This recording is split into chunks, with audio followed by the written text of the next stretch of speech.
with Sullivan and with kind of like an OC that knows how to do it, you can create a top 50 offense with that type of jab against even good programs. You could go against Penn State. If we had this against Ohio State, it'd be really interesting what we could do. And you can kind of avoid your black eye, which is your receiver room. It's just really exciting to see.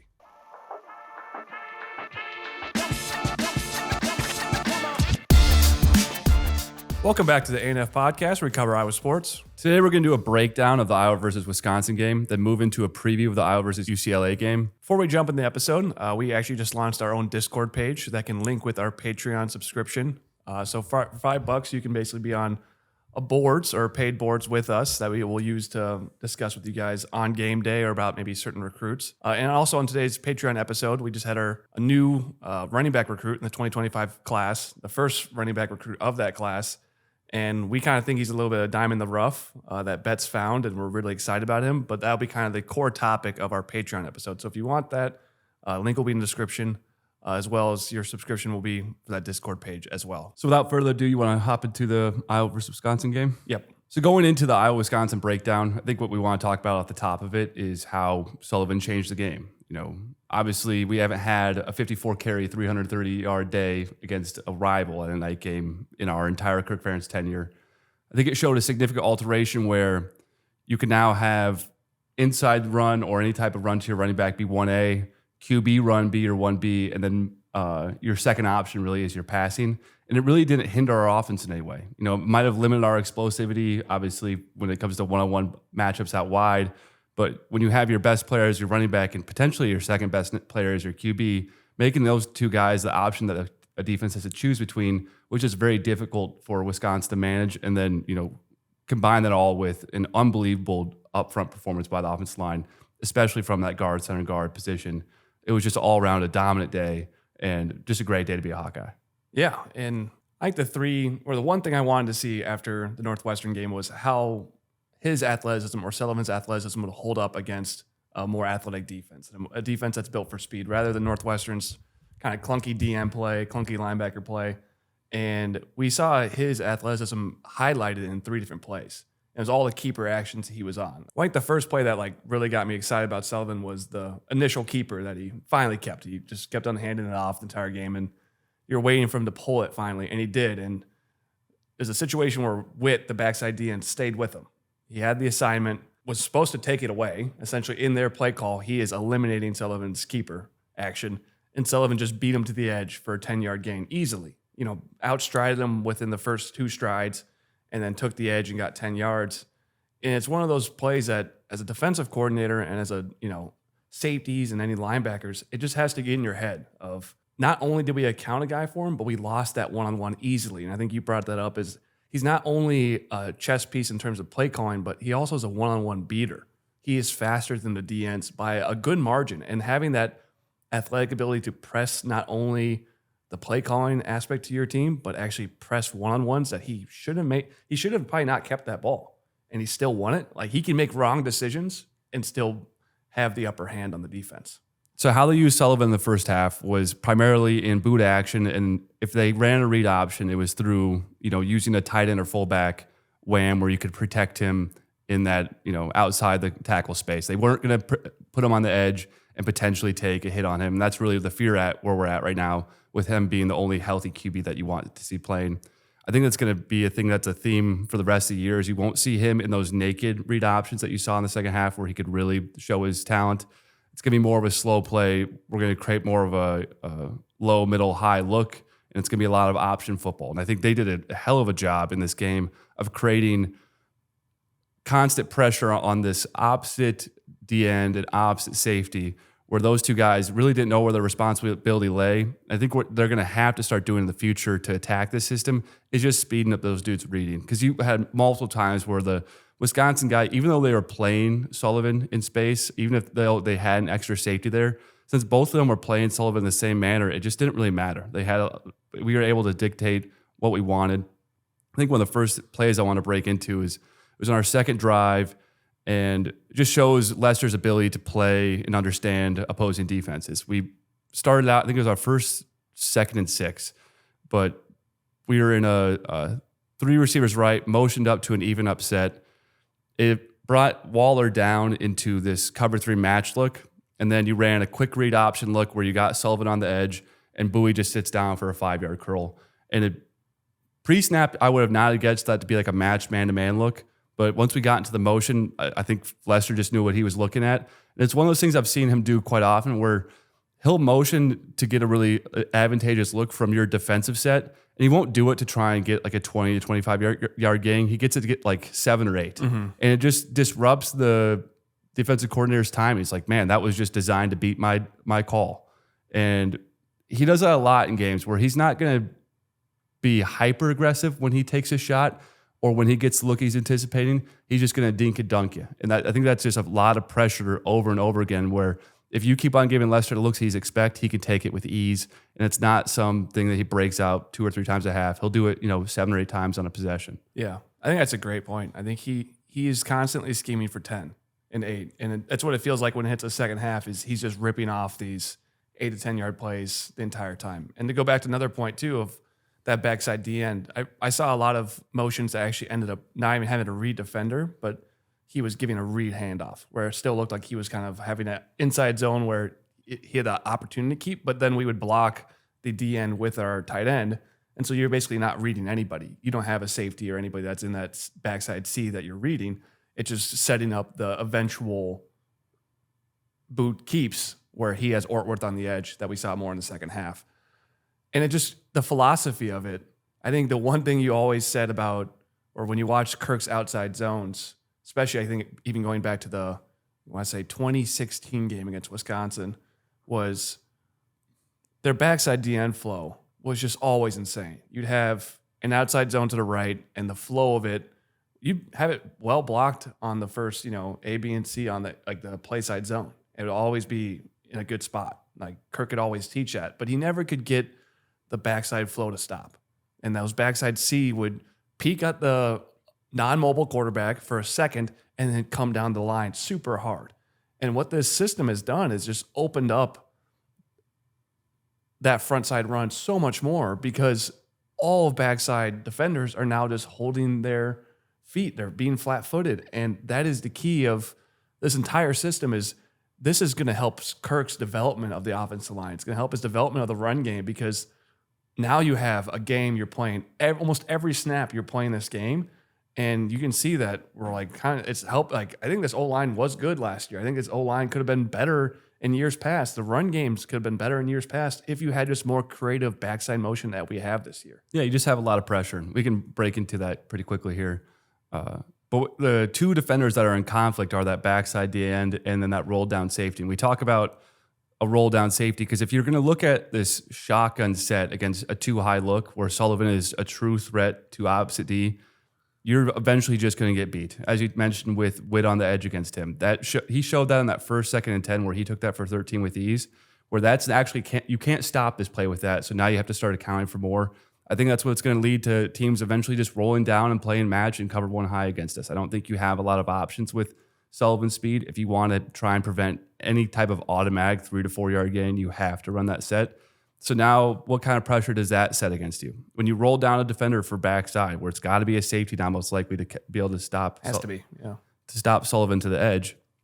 Now you're wasting him backside. If you could put that guy even more conflict and get him standing still, then your front side O-line action, any type of push, which we've seen a ton of it lately, becomes even more dramatic. Large plays on the front end become very popular. But we can talk briefly about what that pressure is. For that play side D end, that inside zone look that goes to Caleb Johnson, say everything's taking a left step, you're just running inside zone left. The pressure that can occur there really quickly for that D end is that cutback, even if it's going left, it hits just right inside of him. And that's his responsibility to close that down if he doesn't get a QB pull from the QB on that. So he has to feel like he has to be pushing towards that quickly. The next action is you have a fullback or wham tight end that could come across and kick him out, where then Sullivan can come straight across his face and go to C at full speed. So those are just 2 considerations on the inside where he's feeling like, I'm late to this already. This is not great. After that, if you're just going to let him stand still and let Sullivan create all this action to the outside, then that's immense pressure where he can give up 5 or 10 quickly there as well. And then there's also that tight end fullback hooking him and that can get around him and then become a pass option or even just a lead blocker for him. And that is why you see these DNs just, standing still in the middle of a college football game. Like they don't know what they're supposed to do. You add in that safety defender where now you can blitz that front side, that backside DN, let him dictate front. But I don't know if a safety open space with no help side defender, which truly a two-way go for Sullivan's even a better option. Mm-hmm. I think he has a decent chance of beating that guy. But now on the back end, from a pass coverage perspective, your safety is having to account for a QB on the edge, and now you're playing likely a manned-up look where, we don't have the most dynamic receivers of all time, but they need us to win on the inside against a man-to-man look where you're not getting secondary help. Mm-hmm. I think that's going to really simplify our pass looks. And what we saw in this game was just, outside of the Sullivan seam shot to Ortworth and maybe that other one, that kind of looping in route to Gill, where those are two high-level throws that can be made against most teams, we're going to allow for really simplistic looks on the outside where you just get to play, as you mentioned in the last podcast, where you go out there with point guard. Can you draw some people to you and then pitch that quick? Mm-hmm. And moving forward with this, the combination of the O-line and then two guys who can go dynamically to either edge with pace, mix in all the fakes and all the different iterations of that style of play, and you're likely going to see some very successful offense down the stretch here. And it's also going forward. And I think that's the key part of this. If you bring Sullivan to next year, you have obviously, you're losing Caleb Johnson to the NFL draft, but you have Moulton and Patterson and then maybe a transfer running back as well. And your O-line should succeed from this. And you're having Kirk development with guys he wants to develop. I just view this as this is the first time I've seen Iowa have a jab. And if you haven't listened to our podcast last year, the key, we view offense is your key element to your offense has to be the stuff you run the most. It has to be the stuff that you practice the most. It has to be the first thing, most fundamental aspect of your offense is your jab. So that used to be outside zone for Kirk. And that used to be a boot action was a counter, and then any counter plays we have off of it. You think about to Kirk Soraka under Minnesota or Rutgers, his inside zone is his jab. This inside zone look that also has a backside action with the tight end, crossing this, line and then having a boot action to it. That's Iowa's jab going forward. We have created our jab. And you also do it against Wisconsin. And watching Wisconsin since I'd say 2010, they've had their jab every single time they've played us. From 2010 to 2019, they always had this run game that put us under pressure to add more bodies. It put us under pressure to, even when we did commit bodies, I felt like they got 8 yards with Jonathan Taylor. Even I think about quickly, 2018, where we started going nuclear against our run sets, and they started leaking out Alex Ingold into the flats. Maybe, right. I don't know if it was Ingold that year, but it was one of their really good fullbacks that was athletic enough. And he got around the edge on Welch 2 or 3 times in this looping. But that's exactly the pressure you're talking about. Exactly. So this pressure-inducing play. Mm-hmm. And I've always said I wanted Iowa's offense to be Wisconsin's, and we actually have this really unique now pressure-inducing moment where Wisconsin always gets super creative under Christ and under Bielema offensively because now they're just scaring the crap out of you. Your guys are not playing confidently. They're not moving confidently. And when they do everything right, they still don't make the play. And when you create a defense that's uncomfortable, then the rest of your stuff, your play action, your shot plays, your double reverses, your jet sweeps, all that stuff is way more effective because they're so concerned about your jab. And that is the essence of offensive football. And to see Iowa actually create it in this moment with Sullivan and with kind of an OC that knows how to do it, we have a real opportunity for the next, as long as Lester's here, as long as under Kirk still developing the O-line, you can create a top 50 offense with that type of jab against even good programs. You could go against Penn State. If we had this against Ohio State, it'd be really interesting what we could do. And you can kind of avoid your black eye, which is your receiver room. And it's just really exciting to see. Yeah, I think the most exciting part about it is the sustainability from Sullivan. So we talked about ad nauseum how we're terrified of our QB in the run game, especially with how limited we are now. But with his speed and agility in the open field, he can now be an educated runner. Either he can use his speed to, slow a guy down, get even with him, and then get to the edge late. I think what you need to teach from him is when he does cut back interiorly, make sure that he gets down quickly. If you can make a cut to the interior, but it has to be at full speed and you have to feel no other pressure there. Other than that, if you're going to make an inside move jump cut at 10 yards, 15 yards in a college football game, just please stop doing that because that's going to get you lit up.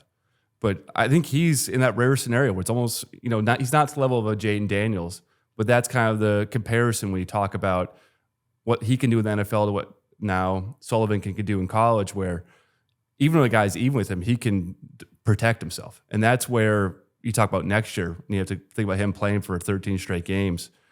That educated running that he's going to have to do is going to be very important. I think he's definitely capable of it. I think he could be looked at as potentially the best offensive player on the team next year just because of that skill set. Mm-hmm. Definitely. I still think we saw what must have held him back in practice early. I think he had 2 throws on the run where he put it about a yard behind the receiver. He had one where he was kind of falling back. Like he took a shotgun snap and it was a 3rd and 8, I want to say, and he kind of flicked it to Ortworth without setting his feet. Like I think his fundamentals still break down at points when he's throwing, which makes sense of why maybe in practice it didn't look like he was a head above Cade, and that's what maybe Kirk and Lester wanted to see him grow at. But then all of a sudden he had 2 moments of absolutely, throwing. His feet were set and he roped 2 balls to Gill over the middle. It was a really nice throw. And the Ortworth throw was also, put it right on his face mask. And so I think that's where, if you want to be concerned about one aspect, maybe it's the downfield passing. If we are pressed to go 2-minute drill, if we are pressed to come from behind 7 points with 4 minutes left. But man, I'd rather have that, those limited instances where we need a downfield passing attack. And he's still shown the capability to do it. He just get coached up a little bit. Yeah, we can go into that Ortworth play pretty quickly here. But he got essentially an all-out blitz look with a 0 coverage on the back that dropped into a Tampa 2. So the fact that his eyes stayed on Ortworth, what you're thinking there, it wasn't a 4 verts play. I think you had hitches out wide, but you had seams at the middle. I think this was an intentional call that we expected to get this look, and then we were going to go to the seam shot.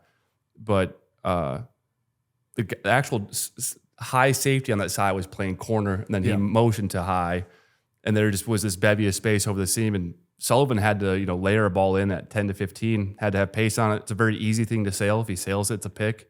There's still a semi-competitive game there. So for him to step back and make that throw confidently and put it right on the guy, just seeing him be able to do that, gives me complete belief that he needs to be the guy going forward. If he can excel in the 10 to 15-yard throws where he's also then, reading a complex look that becomes, basic, and he knows where he's supposed to be eyes-wise, that's just a really great sign for where he's at as a QB and where he's going to be in the future. Yeah, and in the end, if he misreads something, just tell him to hold on the ball and scramble and make a play, get 2 yards. That is the beauty of having a runner is, he misreads something pre-snap, post-snap, receiver falls down, he can make a play out of it still. He's not subject to the play design every time, and I think that's where there's almost no downside to playing him. I think it's time to move on to the defense, and I think the main takeaway is cornerback 2 has finally been established. We're, in November, but Deshaun Lee's 2 plays he made were solidifying to him. And I think we've seen the downfall of him so far has been his play against fade passes or anyone that was kind of sized towards him. But when he's, in cover 4, cover 6, he understands his assignment. He also plays well in the run game, but he had a double move against him where he stuck with the guy. He didn't get beat, that's where Hall's been beat on, Nestor's been beat on. He ran with him, and then he made a hell of a play at the top of the route to rip it out, to have that body control and understanding of the ball's in his lap. I need to make a play. And then you can break down the interception he had, which was another great play. Yeah, this is just another example of why zone defense is so effective. So at the snap, Wisconsin had 2 running backs and also was motioning guys. So essentially they had 3 people in the backfield outside the QB, which opened up our secondary, I think, far more than expected. On the left side that Deshaun Lee was on, they had a runoff route where I think that Locke was expected Lee to carry that route. So I believe what it was a cover 9 look where you had Deshaun Lee in a squat position. And I think what Locke was anticipating was a runoff. As that drag route came in, because they were doing action in the backfield that Lee didn't have to pay attention to, he got eyes on the QB, and you could see him just look across the field and see that crossing route come across. Whenever guys start making plays like this, I think you can think about so many different corners that were maligned early in their careers, but then they have a moment like this where they play the system and they make a interception that wasn't necessarily them guessing. It was just finally Phil gave them a coverage that was antithetical to what the QB thought they were looking at. And I think that's where the belief starts to set in that Phil's eventually going to give us one just from a calls perspective. He's going to guess the route concept. It's going to be the opposite look they anticipate, and I'm going to make the pick. And once you get to that realm as a cornerback and Phil, and you can say, okay, I can give up 8, I can give up 10, I have to tackle, I have to play my assignment. Eventually, I'm going to, get my, I'm going to flip the board on them. That's where these guys usually start taking their next leap. And I think we might have just seen it from Lee. So you mentioned this at the top, but that has to be just a shaking loss for Wisconsin's program. 2 years ago when they made this hire for Fickell was seen as the premier coaching head candidate for any job in America. When Wisconsin got him, it felt like, man, what a gift they got. Then also they go out and grab Phil Longo, who had back-to-back QBs drafted in Howell in May, and it was seen that they were going to be this next tier of Big Ten team that could bring in high-level QBs and receivers and then compete against the highest teams in the Big Ten. And the exact opposite has happened for them. They've lost their physicality and edge on defense. They've been a very poor team against the rush all year. I think a product of that is just in camp, you go 4 weeks of not playing a single team that's going to try and run down your throat. You're playing wide receiver screen and you're defending routes on air for 4 weeks, and then you get into the Big Ten schedule, and now you're playing maybe 2 or 3 teams that throw the ball around you're feeling pretty comfortable with. But then you find yourself in this game where those guys are going to try and come out and maul you. And they were just not ready for the punch. They had D tackles where you would be 10 yards downfield and Caleb Johnson would be running next to a D tackle. Multiple reps where they're like Neal is at 10. There are other guys at 10. And I have never seen that from a Wisconsin team. Oh, not even close. That is the softest Wisconsin team that's been put on the field in probably 20 years. Yeah. Yeah. And that's a direct reflection of their practicing. I think that is when you enter this, passive, we're going to chuck the ball around. I think that's actually where you lose it the most on defense. It's why these defenses don't develop in the Big 12 and other places where all they do is chuck the ball around, is because they don't go through the practice reps. Mm-hmm. And that showed up today for Wisconsin. Yeah, they actually talked about that in Texas high school football, that high rep count is the only focus of those programs for so long. Like their offenses are like every 15 seconds you want to get a playoff, and you're working through as many reps as possible. And that's what Wisconsin try and play at this pace and speed that you actually don't have time to critique tackling or critique fills. And then also you're just playing inside zone every single play against Tucker Ashcraft at tight end, who doesn't look like a tight end. He's not their classic Ferguson or Fumagalli.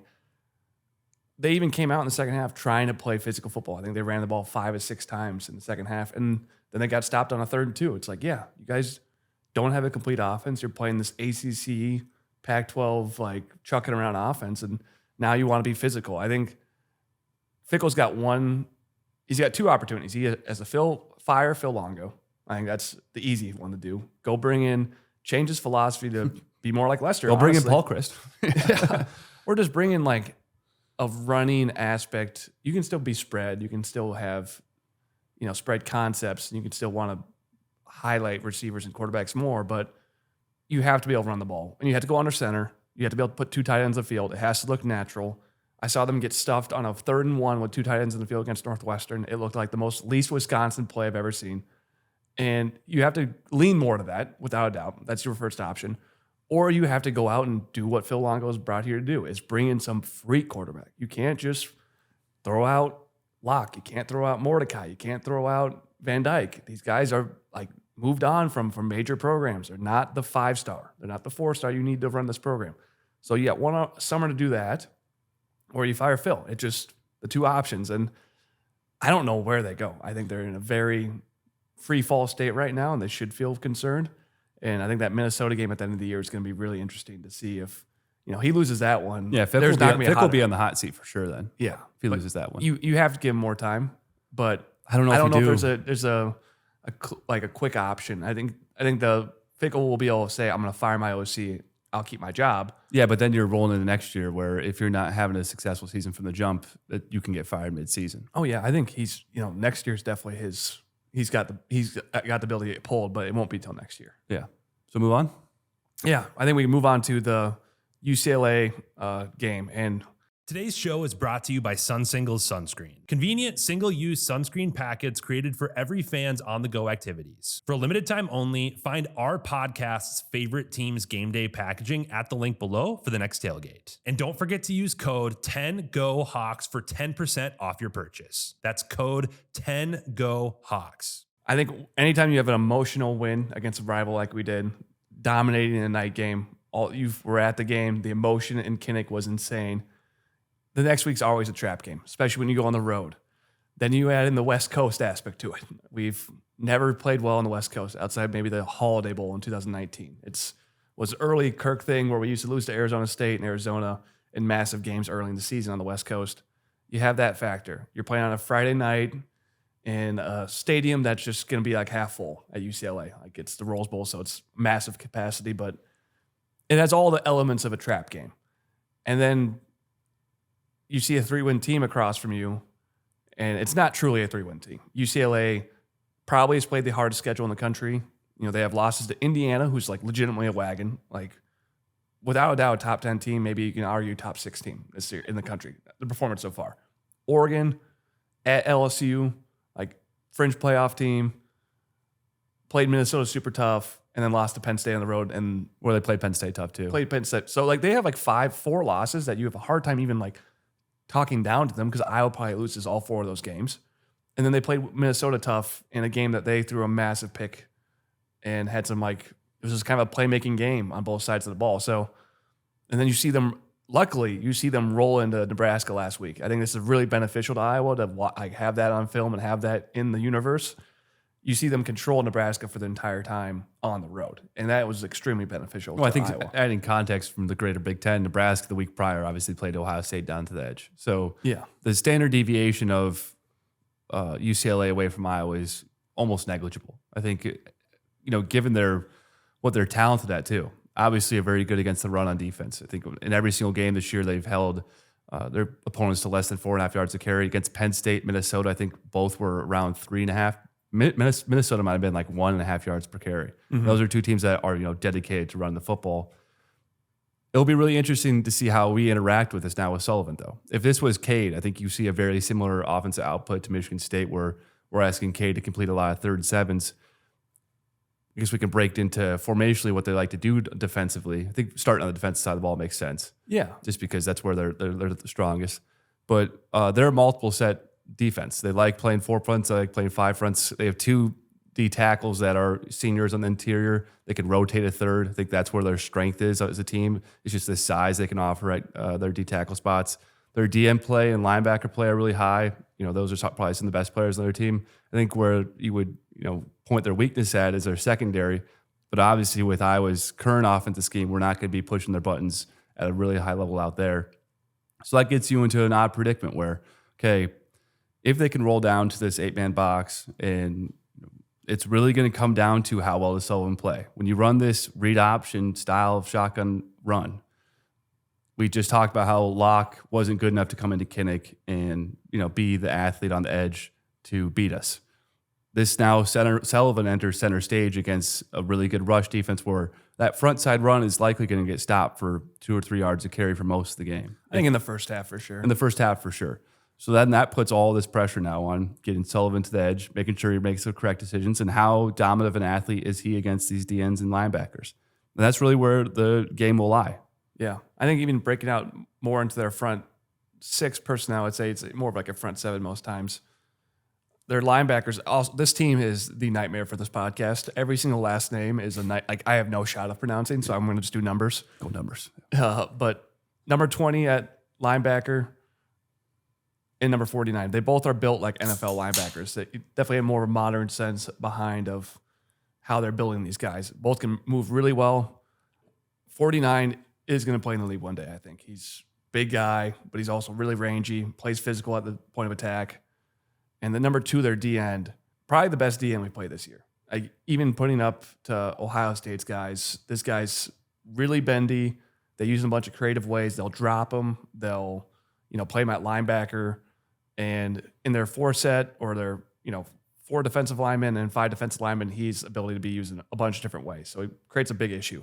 And that's going to be like a perfect guy to see. All right, Sullivan, you're this great dynamic athlete on the edge. When you play DNs, now you got to play this guy. This guy he's NFL again. So I think they have 2 guys in their front 6 that are NFL, 2 D tackles that you mentioned that go 325 and 305, but are really squatty dudes.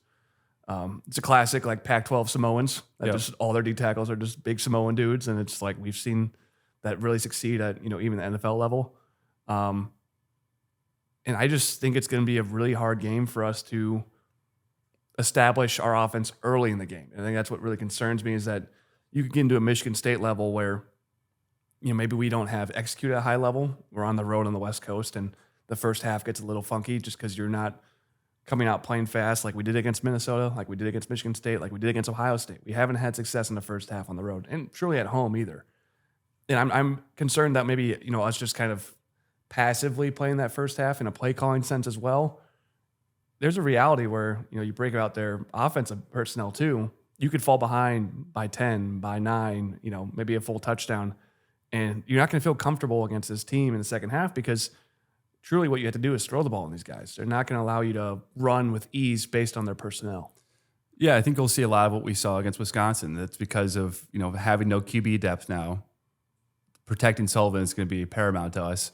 So you're going to see a lot of, you're not going to see a lot of those naked read options to start the game. You're going to see a lot of the simple boot action and a lot of the protected read option plays. I also just anticipate a slow start as well. I think Lester really likes to take a long time to set the hook. He did an incredible job of that at Wisconsin, where once he started having the pulls to the edge that were naked, they're just wide open plays.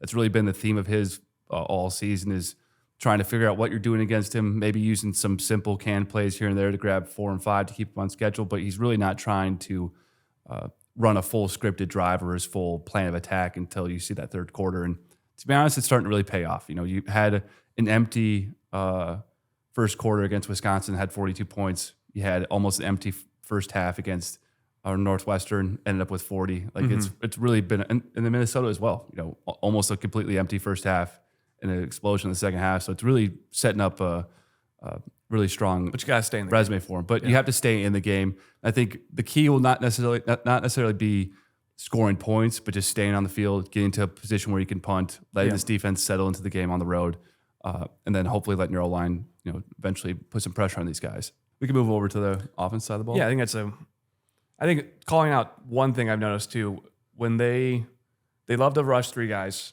on 3rd and long. They want to stay in that as much as possible. So when we sing that against Cade, that's a nightmare. You can't scramble. So Sullivan against a 3-man rush on 3rd and 7 and plus will be really interesting how he can extend the play and make plays in the situation. Another play calling aspect of them, if you see a squat corner on the short side of the field for UCLA, it's like 50-50 if he's coming or not. Like this guy likes to bring pressure from deep, from safeties and delayed blitzes, even when he rushes 3. But a squat corner let's say you're on the right hash and the squat corner's on the right side, that guy comes a lot. They love to bring that blitzing corner. So Lester needs some aspect to his alert system where usually the receiver, obviously they're judging off what coverage they have to what routes they're going to run. If you see a blitzing corner, there has to be some sort of a alert red call where this guy runs a 5-yard hitch. So look for that early. If we have that built into our offensive game plan of, all right, Sullivan can obviously sees it, the receiver sees it, and we can hit it really quickly because I've seen it twice a game, pretty much every game I've watched. The real fear there too is because the defense knows they're blitzing that corner, that safety that's covering for him flies really fast. So potentially even a double move off that makes sense as well. Yeah, definitely. Another aspect of their defense too for play calling and formationally, he does not like to match personnel every time.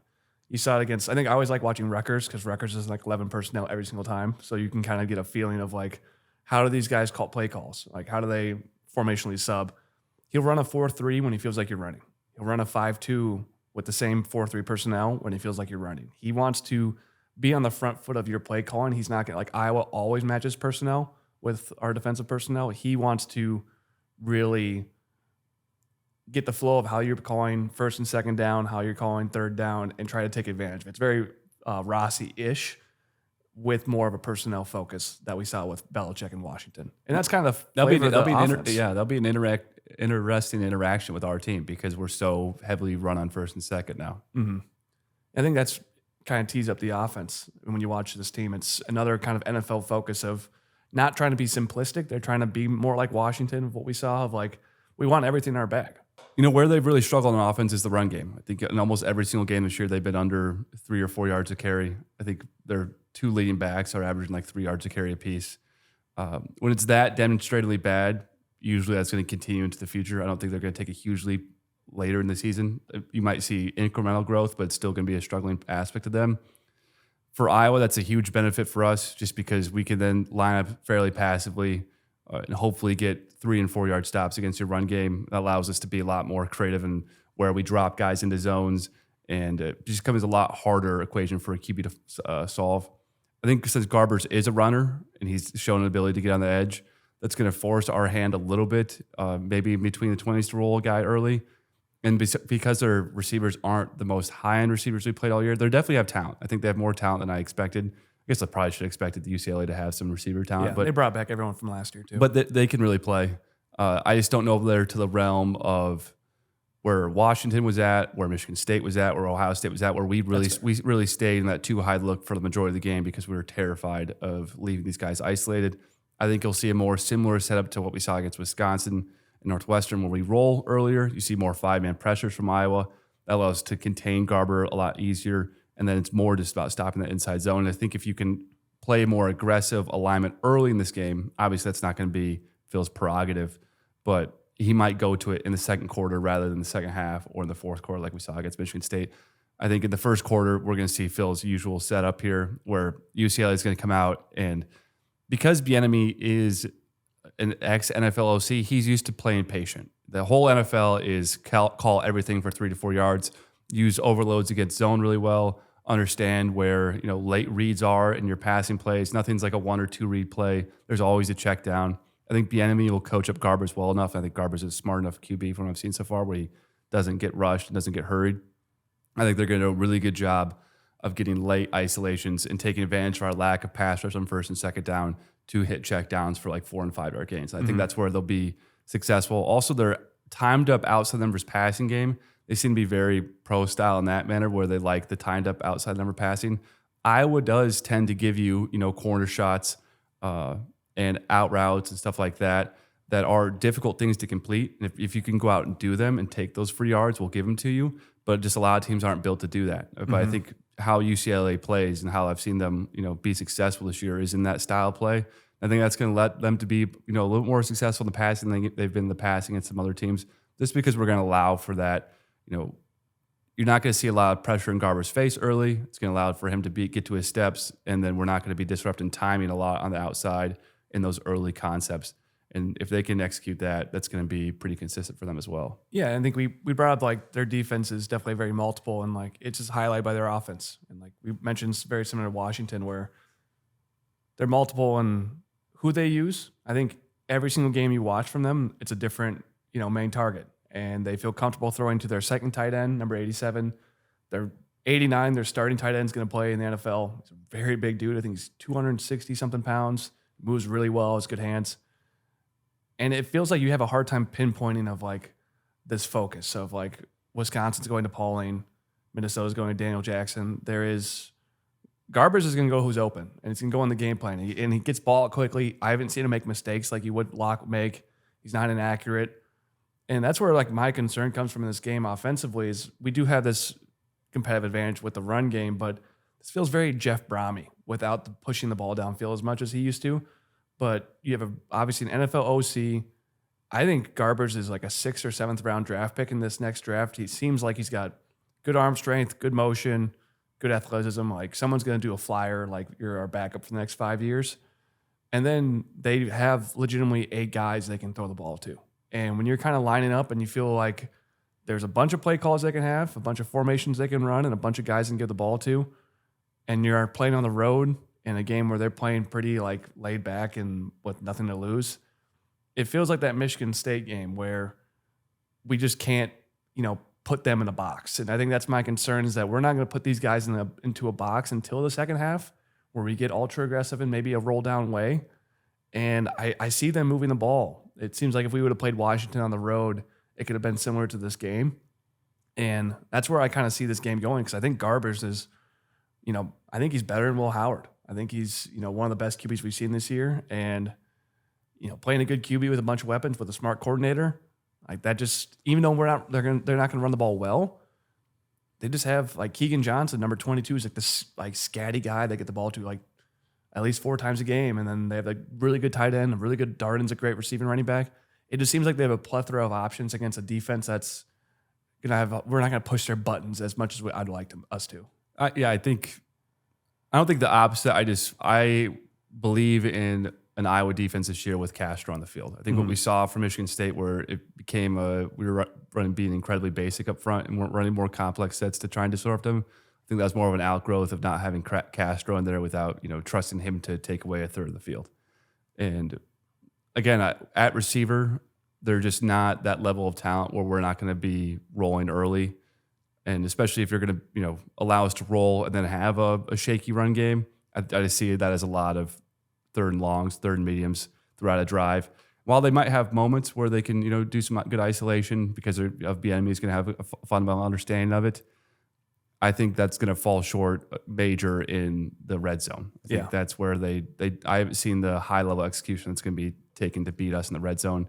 You might see some moderate success, a lot of field goals in the first half, but I think towards the end of the game, their only chance is going to be really shutting down a run game. That's a good point. I didn't think about the red zone as so much as a component of this. And if we can back up and, hold on the field goals, that would be huge for our team. I just think this is the new Big Ten. Like, we've brought this up plenty of times in the past, but when you're rolling into a 3-win team on the road in the Big Ten West, usually that's a very bad team with very bad skill.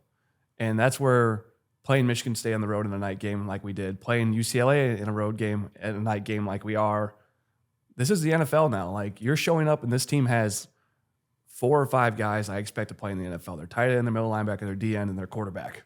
It's like pretty important positions. When you're playing a 3-win Purdue team on the road, like, you're steamrolling them and they have like 4 or 5 walk-ons on the field that don't belong.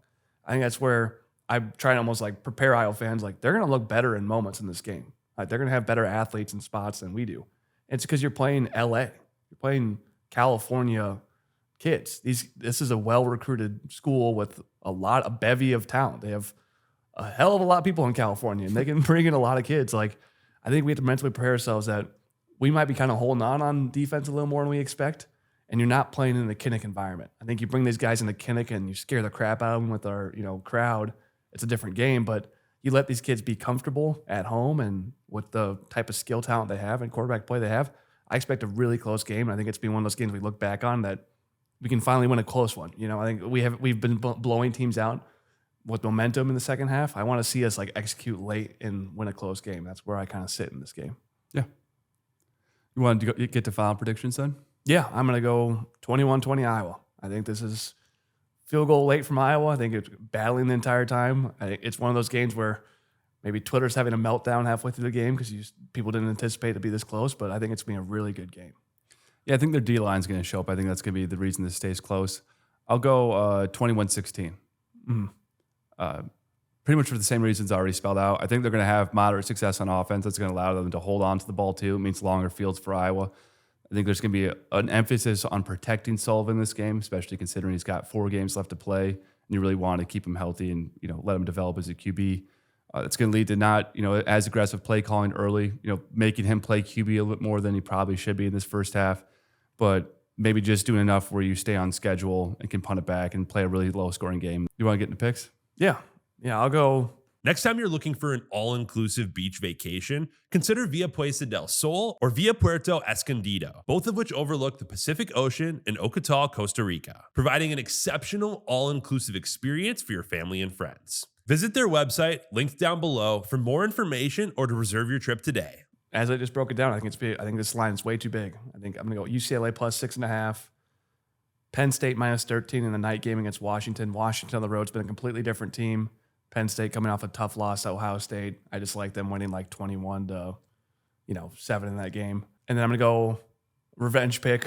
I'm going to get Iowa State back. I love this line. If you want to just talk about trap lines that the public is going to see, that they are going to jump all over, Iowa State's a 7-1 team ranked in the top 20 against a 2-win Kansas team, and the line is 3 points. So I'm going to go Kansas plus 3. I think Kansas is playing really good football lately, and it just seems like something that the public's going to eat up.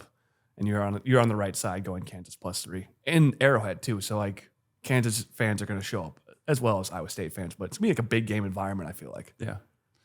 So I'm going to stick with the same strategy I did last week. Last week I had under 23.5 and Illinois, Minnesota went under at 23. So that was a little bit of a lucky one. I obviously had Iowa minus 3, which was a clear, easy bet. I think Kinnick was just disrespected with that line. You think back on that, Kinnick night game against a rival, unless your team is immensely more talented than that Kinnick team or that Iowa team, you're just not going to win that game. And I think that showed up there. Then the last one, I'll see if you want to give me a loss or not on this one. But I took the Michigan State Indiana first half under when I didn't know that Rourke was playing. So that was on Monday. I would have canceled the bet. So I'm 2-1. Sure, we'll put a huge asterisk next to it or something. I'll take. Also, I went 1-1 last week. I'll take 2-1 because I placed it. It's like a bet ticket. Yeah. So 2-1. I went 1-1 last week. I forgot to mention that. I went 1-1 the week before. I'm hot right now in betting standards for Kyle, so just take that into account. That's 2-2 in the last 2 weeks. 2-2. So we'll see how it goes. Yeah. Now we're going 3 bets, so now we actually have a chance to lose our bets if we don't. Yeah. I'm just going to go with 2 bets, though. I'll go, it's both the exact same bet. Under 22.5 in Iowa, UCLA. I think we're going to come out incredibly passive against UCLA, and I think they're going to, we're going to see the same Iowa defense we've seen in the past where we give ground, which shortens the game, but we're going to be strong in the red zone. The other one is Penn State and Washington. I think that's a safe under 22.5. I don't know why. I think Washington's going to get ran over by this Penn State defense at home. It's a night game in Happy Valley. I don't see Washington be able to match that energy if you're going to come out and throw the ball against Penn State. I think it's a massive problem because now you have Carter coming off the edge with pace. I also don't see Penn State in this realm where they're going to go out and score 21 with ease in the first half. They usually like to slow play things, and they just haven't been that consistent. Washington's defense is just good enough to hopefully hold them to a couple of field goals. I think that first half score is going to be like 14-3, 17-3. Mm-hmm. So I'll take the under in that one as well. But 16-9 in the season, pretty good compared to someone else. Who could that be? All right, now we're going to jump over to the Patreon and talk about our new running back recruit, the only running back recruit in the 2025 class. And we'll see you next week. Go on. This one's coming from Chase. Sup, fellas? A couple questions for you. Obviously, this year we've seen a drop off in our secondary from losing DeJean since he took so much pressure off the other guys. I knew there'd be a drop off, but not this much. Feels like for Phil's scheme to really excel, you need that lockdown guy out there. So on the defensive side, do you think that it'd be worth offering decent chunks of money to high-end corners? And do you see any guys in the cornerback room that could be that guy in the future? We've talked about this before, but I think cornerback is a worthwhile NIL investment. I think you made the point of it's a very difficult thing to recruit at a high level. It's very common for us to end up in these holes where you have 3 or 4 classes in a row where they either transfer out or they're not to the level where you want to be at. It's where we're found ourselves now. The advantages of having 2 lockdown guys is a lot of what we talked about in these last 2 pods, where if you can roll down and put those guys in isolated states where you can now play essentially a cover 3 match the entire game, allow them to give up 10-yard curl routes that are painful at times, but then allow everything else within your defensive scheme to play incredibly fast and not allow for much running or anything else over the middle. That allows this defense to play at a super high level. The nice part about having Phil is that he can still protect a guy with this system. I think it's a little bit uncharacteristic of how poor of cornerback play we've had. We had a guy in TJ Hall this year where if he came back and had a very stellar senior year, it would not surprise me at all. We've seen guys fall into confidence holes at the position. Obviously, the major one that everyone brings up is Riley Moss early in his career. But even Jamari Harris last year had moments where he wasn't playing at a high level. And now you see him this year just looking like a demon. So I think TJ has all of the physical characteristics he needs. He's definitely athletic enough, definitely has the size.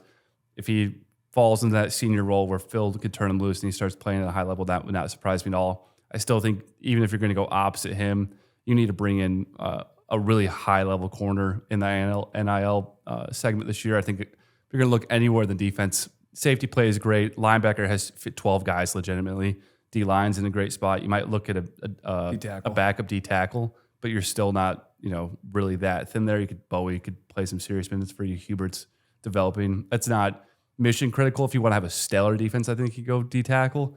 But I think from an investment perspective, where the weakest part of our depth right now is corner, and I don't know if Jalen Watson is going to provide that physicality we like to play out there. I think if you play him, you're going to see a lot more press match, but you might be a little bit more vulnerable in the run game, in the wide receiver screen game, and then also with action over the top because he is a touch smaller. So the deep balls and fade balls we talked about this year with impacted Deshaun Lee is going to impact him as well. Yeah, I think Jalen Watson, you got to give him time. You got to give him weight room opportunities. He's got to get stronger. Obviously not being that big of a build, he's got to fill out into, still a 190-pound cornerback at some point, or at least 185. It's going to take 2 more years for him to get to that level. I think you made a great point about TJ Hall. I think he's